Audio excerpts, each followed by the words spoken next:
Hey VC, what's up? It's me, yours truly. I am back to post a quick video here. This is just kind of the next video in the Ask Mr. Hall of Fame series that I'm doing. I posted a video, or actually I shot a video yesterday morning. I don't think it went live until today, but I had so much fun doing it. I just kind of thought, why in the heck we have to wait 2 or 3 more days to do another one? Like, where's that rule written? I'm just gonna go ahead and do another one right now and answer a few more of the questions. But for those that maybe haven't seen either, if you look at the link down below, I did a video where I just simply said, for my viewers and subscribers, just ask me anything that you like to ask about whatever. What do you like about this? What do you think about these bands? Collecting habit, like just anything, whatever. And then I'll just kind of do some videos answering those questions. So if you do have any questions whatsoever, just go to that video down below, leave your comment there. Because what I'm doing is on that video, when I answer the question, I'm putting a heart by the comment. That way I can keep track of the ones I've already answered. And then also while I'm doing these videos in the series, I can have people continually add questions to that video and I'll just keep answering them from there. And even if you've already asked 1 or 2 questions or whatever else, if more pop up, I don't care. Please go back to that video, the link down below, and put more questions there, because I would like to do this a lot more along with the vinyl finds and the contest and all of that, but this is just a lot more fun and interactive than just, consistently doing this is what I picked up this week. It's just, so yeah, really appreciate you guys, and let's just kind of jump right into it and knock out 4 or 5 questions here, as I'm going to try to keep all of these around 15 or 16 minutes max, just so I don't get too long-winded here. So we'll start off today with Chief Pineapple. What is the most extreme album in your collection? Like in the sense of heaviness and speed. Good clarification there. I know you've shown Napalm Death's album Scum before, but I was just wondering how extreme does your listening go, and what is the slowest and softest album in your collection? Love questions like that with the extremes. Heaviest album in my collection, or just something else outside the Napalm Death, I would probably say maybe something like Machine Head, The Blackening. This is a really, really fantastic metal album. Discovered them years and years ago when I first started playing around on iTunes, and just stumbled across the song Beautiful Morning and was just like, that was cool. So yeah, and then a couple years later just happened to stumble across it when it first came out on vinyl, which was nice. Yeah, so you can see here, this is a very nice sealed copy. Haven't even opened it yet. But I typically listen to this on CD a lot more, well, obviously. But yeah, really, really great album, and this is probably some of the heavier type of stuff that I get into.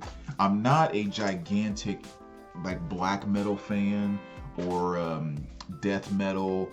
That's just some of the metal genres just haven't really, connected with me as much. Some things here and there, but really not much. Most of my heaviness when it comes to the metal side is definitely back to the thrash. I'm a big nu metal fan and kind of industrial metal, and then kind of going into my favorite band is Godsmack and stuff like that. So yeah, I don't get too far on the death metal side of things. But as one example, there's a lot of different genres there. But maybe one other thing too, even though I don't have any of this on vinyl, but Obituary, I'm definitely a big fan of them. So I have the Roadrunner collection there with their albums from 89 through 2005. So that's a really good CD set there. So I'm an Obituary fan, which is kind of cool. So that's probably two of the best examples of where I go when I go heavy. Now again, the clarification of the heaviness and speed was good, because if someone just normally asked me, what do you feel are some of the heaviest albums in your collection, my natural default heavy switch oftentimes doesn't go towards speed and heaviness. It oftentimes goes towards things being a little slower and rhythmic and heavy and full and kind of room and space filling. It is where I tend to feel my natural feeling of heaviness.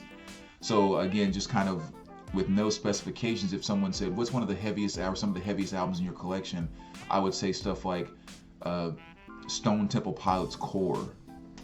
That to me is a heavy album. Pallbearer, another great example. Heck, even stuff like Neil Young's Lanois, like those are naturally things I gravitate towards when I think just like heavy, thick, full, you know, that type of thing. So yeah, really good question there. Oh, and I'm sorry, the slowest and softest album in your collection. It came down to two, but I think I know which one's gonna win out because I was gonna pick something by Dionne Warwick. You know, I do love her. Just Miss Class is the way I always refer to her because she's just that, just class up and down.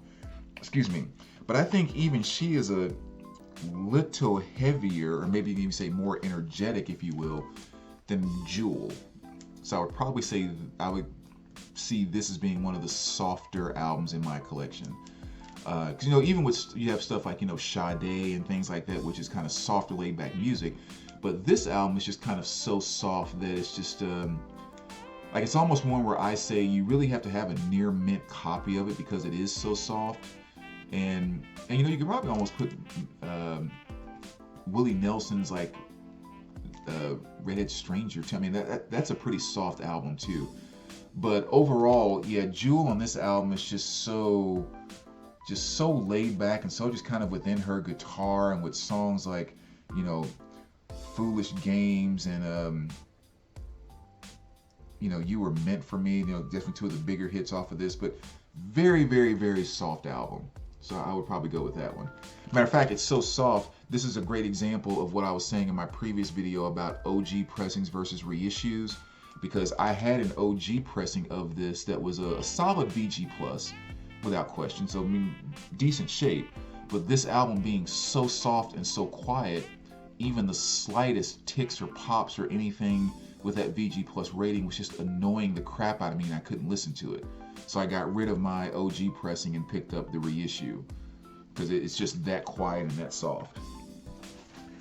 And it's funny too with that question, because the day I bought that last Jewel album, I have her greatest hits too. The day I bought those albums, I picked up the Jewel album and a Motorhead album, their Motorhead's first album, on the same day. And the guy at the counter was like, "Oh, that's interesting." So there you go on the heaviest and then one of the softest in my collection. Next, we'll go to Chris Dons. Sounds like you've been to a lot of concerts over the years. What's your top 5 favorite concerts that you've actually attended in your lifetime? And also, what top 5 artists or bands no longer around or original lineups that you wish you'd seen in concert?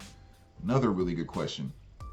So, my top 5 concerts that I've seen, not talking about artists or music or bands that I like more than others, but top 5 concert experiences, the actual experience of that concert. So top 5 would be, starting at number 5, Lionel Richie and Tina Turner. Saw them in Kansas City and they tore it up. Not only was the musical selection just the fantastic greatest hits, but Tina put on a show that by the time she got done, I was tired. An amazing, amazing show. Number 4 would be Fleetwood Mac. Saw them in Chicago. And again, we all know the musical geniuses or just the musical beauty that Fleetwood Mac is. It's a whole other thing to experience that musicianship and everything else live and in person. It's just absolutely amazing. And Buckingham did a guitar solo, like, when they take their little break or whatever, that was just mind-blowing. Dude is so freaking skillful. Number 3 on the list would be AC/DC.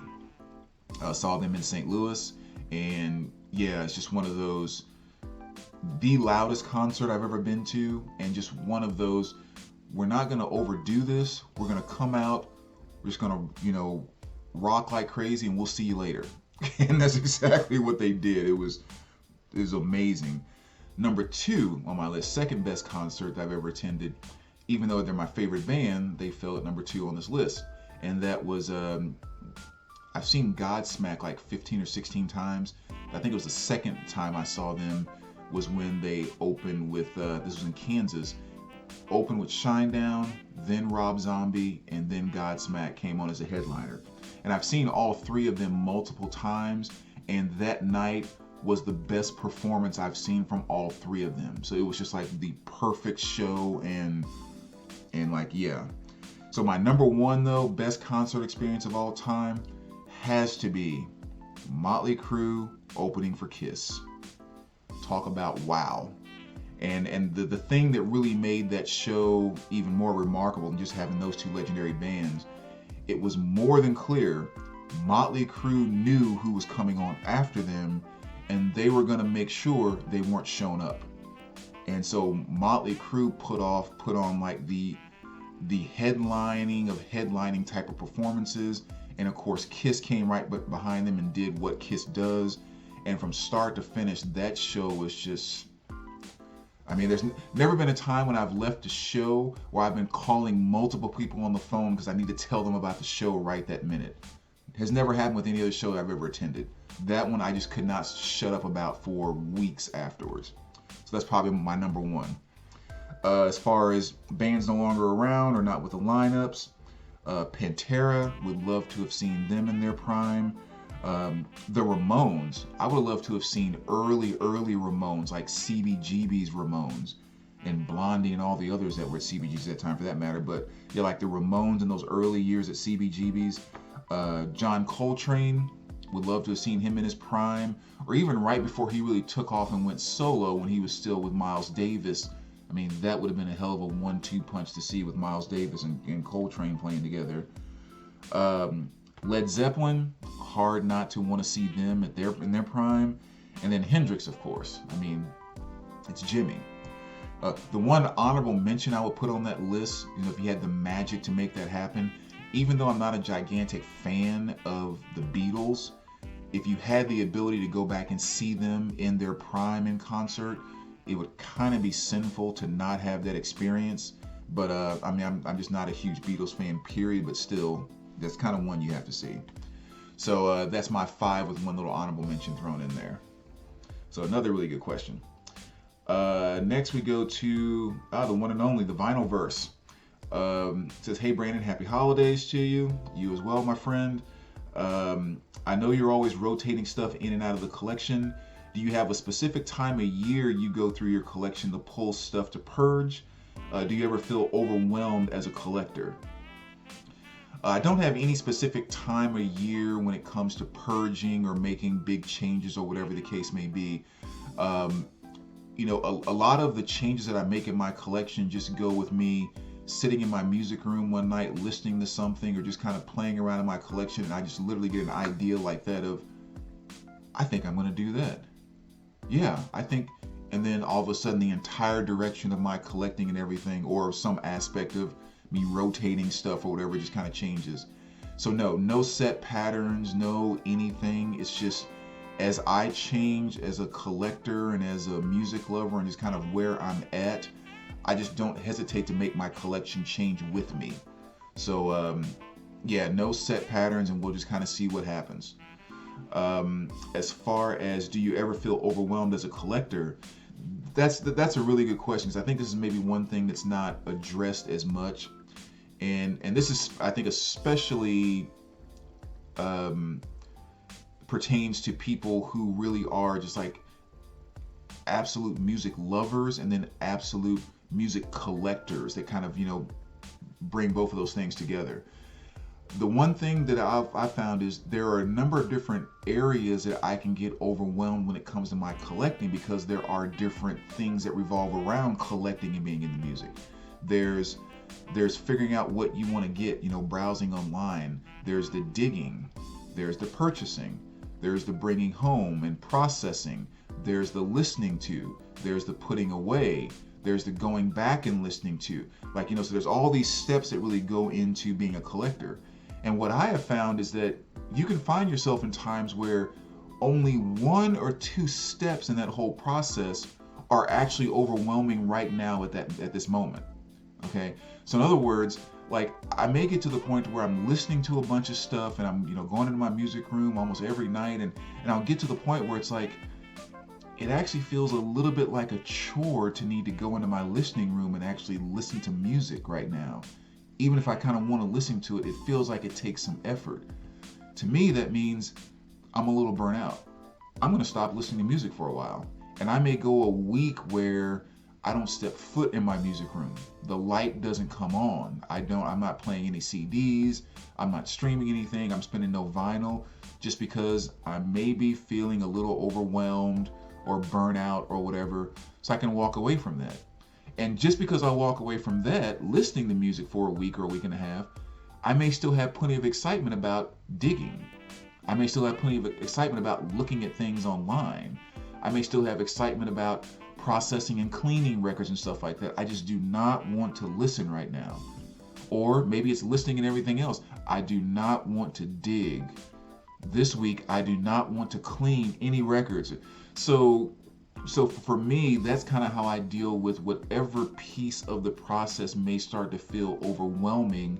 I've gotten pretty good at just being able to back away from it and saying, I don't have to do that, and I can still interact with all these other aspects of collecting and listening. So that's definitely pieces of me that I've learned about myself over the years of this addiction, so to speak. So, all right, so we're right at the 16-minute mark. Let's see. Let me squeeze in one more question, because this is kind of a quick one here. Dog's Life Don. Why do you begin every video by calling it a quick video, no matter what the length is? Really enjoy your content. Great comment, Don. I guess the quick video, you just have to consider my normal introduction with it's me, yours truly. That doesn't end until after I say quick video. So it's just part of the whole little repeated intro that I do every single time. But way to be observant. So that's good. But so there you go, VC. That's just kind of the next set of Ask Mr. Hall of Fame questions. Again, any questions that pop up, please go to the video link down below and leave the question there. Questions, however many you have. Like I said, I'm definitely enjoy doing these, and I would love to work more of these in between the recent finds and all that good stuff. All right, so as always, thanks for watching, VC, and we will talk to you soon. All right, take care, guys.